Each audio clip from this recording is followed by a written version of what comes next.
Hello everyone, this is Aditya sir here. आज की class में हम लोग एक्सरसाइज 4.3 के क्वेश्चन नंबर 4 को डिस्कस करेंगे। यहाँ पे जो आपका क्वेश्चन है ये थोड़ा कॉम्प्लिकेटेड सा लग रहा होगा देखने में, लेकिन आप मेरी मानिए, इसको आप लाइन बाय लाइन ब्रेक करके इसका मीनिंग पहले समझिए तो काफ़ी ईजी हो जाएगा। चलिए हम भी वैसे ही कोशिश करेंगे। सबसे पहले हम लोग फर्स्ट लाइन में पढ़ते हैं। आपका फर्स्ट लाइन है the taxi fare in a city is as follows. मतलब समझिए, एक शहर में टैक्सी का जो चार्ज है, फेयर मतलब चार्ज या किराया, ठीक है, जो चार्ज है वो हमें दे रखा है। क्या दे रखा है? For the first kilometre the fair is ₹8 and for the subsequent distance it is ₹5 पर किलोमीटर। जब आप टैक्सी में बैठेंगे और जब आप पहले किलोमीटर तक चलेंगे तो आपको ₹8 देने होंगे टैक्सी वाले को, इतना किराया चार्ज आपको देना होगा। लेकिन अगर आप 1 किलोमीटर के बाद और आगे बढ़ेंगे, जैसे 2 किलोमीटर जाना चाहते हैं, 3, 4, तो उसके लिए आपको पर किलोमीटर कितने देने? ₹5 देने हैं। आई होप आपको क्लियर हो रहा होगा। फर्स्ट किलोमीटर के लिए फिक्स है कि आपको ₹8 देने ही पड़ेंगे और बाकी आगे बढ़ने के लिए आपको ₹5 देने होंगे। आई होप आपको क्लियर हो गया होगा। इसके बाद taking the distance covered as x kilometre and total fare as ₹y। आपको क्वेश्चन में और क्या दे रखा है कि टोटल डिस्टेंस आप लोगों ने x किलोमीटर चला। x मतलब शायद हो सकता है आप 1 किलोमीटर चले हो या 2 या 10, 15, ठीक है। Total fare as ₹y। Total fare मतलब कि टोटल किराया आपको ₹y देना पड़ा। कुछ भी हो सकता है, ₹10, ₹20, ₹50, ठीक है। Right a linear equation for this information and draw it's graph. इसका मतलब भी समझिए, आपसे क्वेश्चन में क्या पूछा गया कि आपको इसकी एक लीनियर इक्वेशन बतानी है और उसका ग्राफ भी ड्रॉ करके दिखाना है। अब आपको क्वेश्चन का मतलब क्लियर हो गया होगा। अब हम लोग ने जितनी बातें पढ़ी हैं, पहले इसको हम लोग लिखने की कोशिश करते हैं। देखिए, अभी क्वेश्चन पढ़ने के बाद हम लोगों ने यही सारे पॉइंट्स अभी पढ़े थे। क्या क्या था? Total distance, total fair, fair for first kilometre, fair after first kilometre और अदर किलोमीटर फेयर। मतलब दोबारा समझते हैं। टोटल डिस्टेंस आपकी x किलोमीटर दे रखी है, क्वेश्चन में ही दे रखी है, ठीक है, कोई दिक्कत नहीं। यहाँ लिख देते हैं मैं x कितना किलोमीटर, ये चीज़ हो गया। टोटल फेयर, आपको टोटल चार्ज कितना पे करना पड़ा, वो ₹y पे करना पड़ा। चलिए ये भी लिख देते हैं, ₹y, बहुत अच्छी बात है। फेयर फॉर फर्स्ट किलोमीटर, आपको पहले किलोमीटर के लिए फिक्स था कि आपको अगर 1 किलोमीटर पहला किलोमीटर जो होगा तो उसके लिए आपको ₹8 देना होगा ऐसा चार्ज। यहाँ पे मैं ऐसे भी मेंशन कर देता हूँ, क्या है आपको ₹8 फेयर फॉर फर्स्ट किलोमीटर, ठीक है। इसके बाद है fair after first kilometre. Fair after first kilometre का मतलब है कि पहला किलोमीटर आप लोग चले गए, आपने इतना ट्रैवल कर लिया, अब आपको उसके बाद कितना चार्ज पे करना होगा। फेयर का मतलब चार्ज है, कितना चार्ज पे करना होगा? ₹5। देखिए क्वेश्चन में हो सकता है आपको भी थोड़ा सा अभी भी ना क्लियर अच्छे से ना हो रहा हो, तो इसके लिए मैं आपको रिकमेंड करूंगा कि आप इसी क्वेश्चन को बार बार पढ़िए। एक बार नहीं समझ में आ रहा, कोई बात नहीं, 2 बार पढ़िए, 2 बार नहीं तो 3 बार, 3 बार नहीं तो 5 बार, ऐसा पढ़ते रहिए, रीड करिए, भले समझ में आया ना आए, रीड करते करते ही आपको समझ में आ जाएगा। बाकी मैं अपनी तरफ से पूरी बेस्ट देने की कोशिश करूंगा ताकि आपको समझ में आए। अच्छा, इसके बाद हमारा नेक्स्ट पॉइंट क्या है? Other kilometre fair. Other kilometre fair का मतलब थोड़ा सा समझने की कोशिश करें। फर्स्ट किलोमीटर फेयर का मतलब था कि ₹8, कि पहले किलोमीटर में आपको कितना चार्ज देना पड़ा? ₹8। पहला किलोमीटर आपने ट्रैवल करने के बाद अब आपको कितना किलोमीटर देना होगा, टोटल गिनना है आपको। टोटल ये 5 जो है ₹5 ये पर किलोमीटर है, लेकिन अब टोटल फेयर ध्यान से समझने की कोशिश करिए। जैसे कि अगर मैं बात करूं, मान लेता हूं मैं 10 किलोमीटर हम लोगों ने टोटल ट्रैवल किया, कितना किया? 10 किलोमीटर्स। ये एग्जांपल दे रहा हूं मैं, और कुछ नहीं है। 10 किलोमीटर से आपने ट्रैवल किया, इसमें से आपने फर्स्ट किलोमीटर के लिए कितने ₹, पे किए? ₹8। बहुत अच्छी बात है। कितना आपके पास अब बचा? आपके पास अब 9 किलोमीटर्स बचे हैं अभी भी। अब आप इसके लिए कितना पे करेंगे? इसके लिए आपको ₹5 पे करने हैं, ₹5 पर किलोमीटर। अब आपको इस एग्जांपल से शायद और क्लियर हो रहा होगा क्वेश्चन। वापस से रिपीट करना, 10 किलोमीटर्स में 1 किलोमीटर आपने स्टार्टिंग के में ₹8 चार्ज दिया, कोई दिक्कत नहीं। आपके पास कितना बचा? 10 में से 1 माइनस कर देंगे, 9 किलोमीटर्स आपके पास बचा। अब आपको कितना पे करना है? ₹5 पे करना है। तो टोटल कितना पे करना होगा? टोटल के लिए आप क्या करेंगे? सिंपली मल्टीप्लाई कर देंगे, किसका? 5 × 9 कर देंगे। देखिए पर किलोमीटर का चार्ज 5 है और टोटल किलोमीटर्स 9 है, तो 5 × 9 मतलब ₹45 में आ जाएगा ये, ठीक है। इतना आपको पे करना पड़ा। अब आप क्वेश्चन अपना वापस से पढ़िए। यहाँ पे जो क्वेश्चन है ये है टोटल डिस्टेंस x किलोमीटर। बस इस 10 की जगह पे, यहाँ जहाँ 10 है इसकी जगह पे क्या पुट कर दीजिए, x पुट कर दीजिए। 10 की जगह पे क्या पुट कर दीजिए, x। तो यहाँ पे ये हो जाएगा x, इसमें से 1 किलोमीटर के लिए 8 रुपीज़। अब ये 9 किलोमीटर है, ये कैसे आया था, 10 माइनस 1 करके। तो इसकी जगह पे क्या हो जाएगा, देखिए मैं कर देता हूँ, x माइनस 1। देखिए x माइनस 1 हो जाएगा। और यहाँ पे भी 9 था तो ये भी चेंज हो गया, क्या बन जाएगा, x माइनस 1। देखिए अब आपको क्लियर हो रहा होगा इस एग्जाम्पल से। तो अब इसी एग्जाम्पल को हमें यहाँ पे लिखना है अदर किलोमीटर फेयर पे। अदर किलोमीटर फेयर मतलब बाकी सारे किलोमीटर्स का टोटल चार्ज कितना था, तो वो आपने यहाँ से निकाला था 5 × 9 करके। लेकिन आपके पास तो कोई न्यूमेरिकल वैल्यू नहीं थी, 9 नहीं था, तो इसलिए अब आप x माइनस 1 लिखेंगे। 5 × x माइनस 1 मैं लिख देता हूँ, 5 × x माइनस 1। ये क्या बन जाएगा, 5 का इसमें मल्टीप्लाई होगा तो 5 में बाहर लिखता हूँ, और x माइनस 1 ये रुपीज़ है, याद रखिएगा। ये यहाँ पे चार्ज की बात होगी, ठीक है। ये पॉइंट्स बस अगर आपने कर लिया तो ये ही इस क्वेश्चन का कोर पार्ट है, समझ लीजिए। एक तरह से बहुत ज़्यादा इंपॉर्टेंट है ये पॉइंट्स क्लियर होना, इसलिए मैंने अपनी तरफ से एग्जाम्पल देने की कोशिश की, शायद आपको समझ में आया भी होगा, कोई बात नहीं। अब हम लोग इसके बाद इससे एक क्वेश्चन बनाने की कोशिश करते हैं। सबसे पहले थोड़ा सा ब्रेकिंग करेंगे, ब्रेकिंग इन द सेंस इसी एग्जाम्पल को लेंगे 10 किलोमीटर वाले को। 10 किलोमीटर, इसके लिए मान लीजिए आपको y रुपीज़ पे करना पड़ा, ठीक है। 10 किलोमीटर को ब्रेक करिए, पहले किलोमीटर और बाकी के 9 किलोमीटर्स, तो भी आपको कितना देना पड़ेगा, y रुपीज़, ठीक है। 1 किलोमीटर के लिए चार्ज ₹8 और 9 किलोमीटर के लिए चार्ज कैसे निकालेंगे, 9 × 5 करके। यहाँ पे देखिए 5 × 9 जो किया था, और अभी भी कितना है आपके पास, रुपीज़ टोटल है, ये टोटल ₹5 y है। रुपीज़ का साइन बनाया था, ये और अच्छे से क्लियर होगा, ठीक है। ये 8 प्लस का साइन, 9 × 5 = 45 इक्वल्स टू y। बस इतना अगर आप लोगों ने कर लिया, यहाँ पर इतना अगर आप लोगों ने कर लिया, इस तरह से रफली समझ लिया, तो बहुत बड़ी बात है।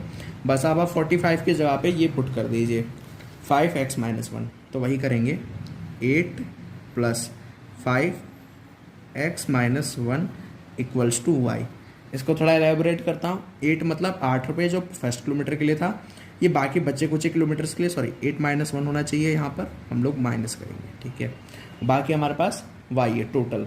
अब इसको सॉल्व कर लीजिए, 8 + 5 का मल्टीप्लाई x में और 5 का मल्टीप्लाई -1 में, तो हो जाएगा 5x + minus 5 × 5 equals to y, ठीक है। 8 में से 5 माइनस हुए 3 + 5x इक्वल्स टू y। तो अभी इस इक्वेशन को आप यहाँ ही छोड़ दीजिए। वैसे आपको लीनियर इक्वेशन की फॉर्म में दिखाना है, इस चीज़ का आप ध्यान रखिएगा। लीनियर इक्वेशन की फॉर्म क्या होती थी, ax + by + c equals to 0। याद करिए, मैं यहाँ लिख देता हूँ, ax + by + c equals to 0। यही इसकी फॉर्म होती थी। इस फॉर्म में आपको ला के दिखाना है, क्योंकि आपका जो क्वेश्चन है, यहाँ पे देखिए आपका जो क्वेश्चन है क्या है, राइट अ लीनियर इक्वेशन। तो लीनियर इक्वेशन की फॉर्म तो हमें दिखानी पड़ेगी। तो क्या करिए, y को इस साइड ले आइए, क्या हो जाएगा 5x + 3, ये तो एज इट इज़ रहेगा, y इधर आ जाएगा तो -y इक्वल्स टू 0। या फिर और इसको ऐसे लिख दीजिए, 5x - y पहले लिख दीजिए +3 इक्वल्स टू 0। देखिए अभी आपकी कौन सी फॉर्म आ गई, लीनियर इक्वेशन की फॉर्म। पहला आंसर आप लोगों ने कर दिया।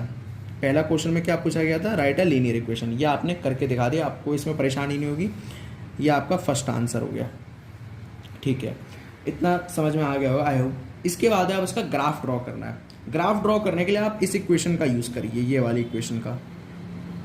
इस इक्वेशन का यूज़ क्यों करेंगे, क्योंकि ये हमारे लिए काफ़ी ईजिली सॉल्व कर देगा ग्राफ के लिए। इसका रीज़न ये है, जब भी हम लोग ग्राफ बनाते थे तो आपको याद होगा x और y को इक्वल के अपोजिट साइड में रखते थे और किसी एक की वैल्यू लेके दूसरी की वैल्यू निकालते थे। यहाँ पे ऑलरेडी x और y इक्वल के अपोजिट साइड में है, लेकिन यहाँ पर एक ही सेम साइड पर है, तो इसमें थोड़ा चेंज करना होगा। तो ये पहले से चेंज हो रहेगा, तो इसका यूज़ करेंगे। कैसे यूज़ करेंगे वो भी देखते हैं।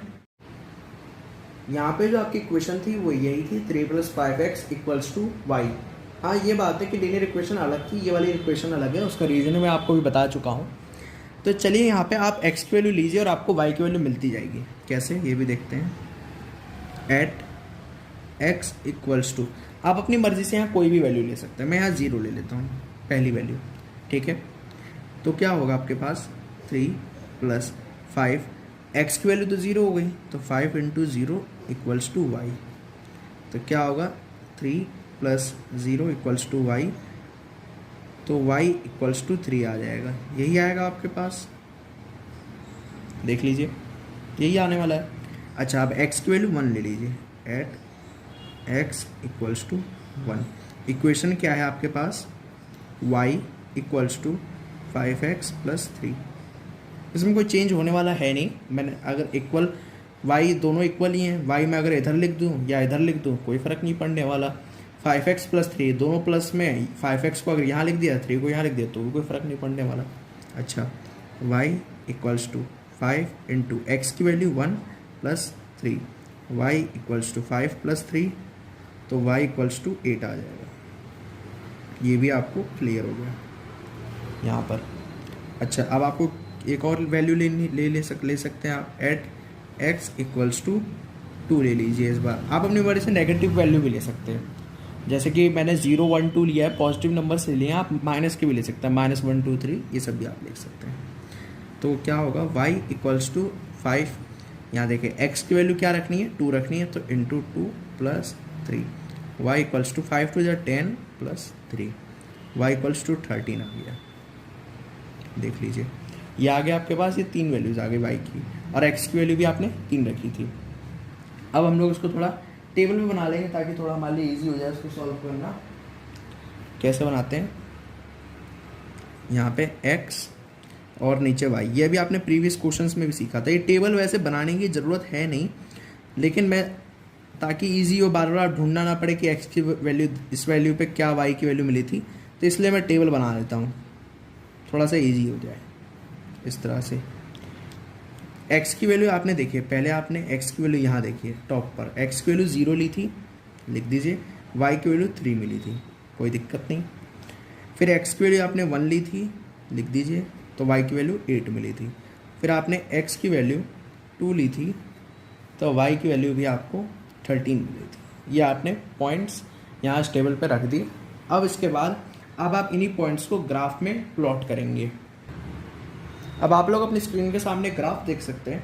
अब हमें इसमें ये सारे पॉइंट्स प्लॉट करने हैं। तो आपके पॉइंट्स क्या क्या हैं, पहले उस पर चलते हैं। सबसे पहला पॉइंट है आपके पास 0,3। देखिए कैसे 0 और 3, x की वैल्यू 0 कॉमा के लेफ्ट साइड में और y की वैल्यू 3 कॉमा के राइट साइड में, और है 1,8 और 2,13। ये सब आपने इसके प्रीवियस चैप्टर कोऑर्डिनेट ज्योमेट्री में भी पढ़ा होगा अच्छे से, तो ये सब आपको आता भी होगा। अब आपको इन पॉइंट्स को प्लॉट करना है। सबसे पहले 0,3, x की वैल्यू 0 y की वैल्यू 3, मतलब ये y एक्सिस पे आएगा। ये सब तो बेसिक चीज़ है, तो यहाँ पर आएगा ये आपका, देखिए इस जगह पर। पहला पॉइंट आपको क्लियर हो गया, ठीक है, बहुत अच्छी बात है। इसके बाद है आपके पास 1,8, x पे 1 और y पे 8, x पे 1 और y पे 8, तो x पे 1 मतलब ये, y पे 8 मतलब यहाँ पर। अब आप इन दोनों को स्केल से एक्सटेंड कर दीजिए। पहले x ये 1 को एक्सटेंड कर दिया है मैंने, और अब 8 को, जहाँ पे इंटरसेक्ट करे एक दूसरे को वहाँ पे एक और पॉइंट बना दीजिए, इस तरह से डॉट कर दीजिए। ये भी क्लियर हो गया हमको। इसके बाद है आपके पास 2,13, x पे 2 और y पे 13, ठीक है, x पे 2 और y पे यहाँ पे 13, ठीक है। अब आप इसे भी प्लॉट कर दीजिए, यहाँ से दोनों को एक्सटेंड करिए अपनी अपनी पोजीशन से, कुछ इस तरह से। देखिए ये मैंने, अब ये दोनों जहाँ पे इंटरसेक्ट करे वहाँ पे भी एक डॉट दे दीजिए इस तरह से। अब देखिए यहाँ पे मैं तीनों डॉट्स को कोशिश, हाँ 1 2 3 तीनों डॉट्स आप पे क्लियरली विजिबल हो रहे होंगे। अब आप तीनों को एक लाइन से ज्वाइन कर दीजिए, स्केल का यूज़ करिएगा इसमें, इस तरह से।